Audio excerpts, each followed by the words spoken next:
Hey, Adirondack Performance Athletes, it's Colin bringing you this week's Coach's Corner. Today we're going to talk about energy drinks.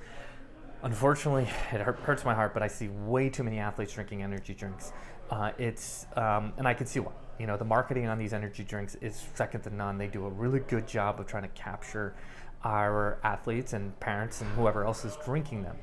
Unfortunately, they are so good at it that our athletes are relying on them.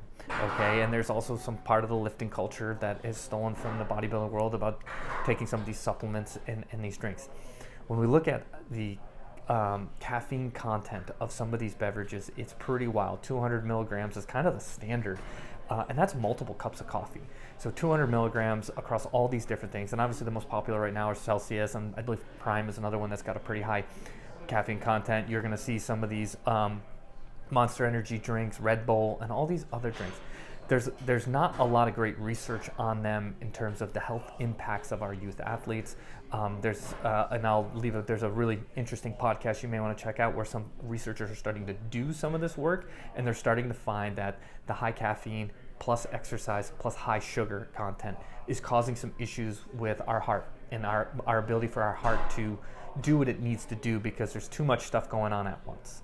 So when we're looking at this, your athletes should not need these for anything. If they're under 18, they should not need any caffeine to get up. They should have sleep.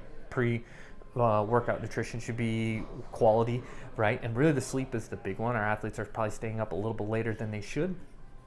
So if your athlete needs these things, they probably don't need these things. It's more of a psychological impact, and I've seen in my career as an athletic trainer, I've watched many athletes lose starting roles because they actually took too many caffeine pills and their heart rate was too high and they had to sit on the sideline. And guess what? The backup got in there, who was feeling good, was waiting for his opportunity, got his opportunity, and that athlete never saw a starting role again in my years working with some of these sports. So it can have a lot of downside consequences. You can take too much caffeine, you can be jittery, and you can, among other really kind of not so great impacts to your ability to play sport. So if your athlete is relying on these, definitely have the conversation. Check out the podcast that I have linked in the caption, and reach out to me and let me know if you have any questions or we can help. Look forward to seeing you on the turf. Have a great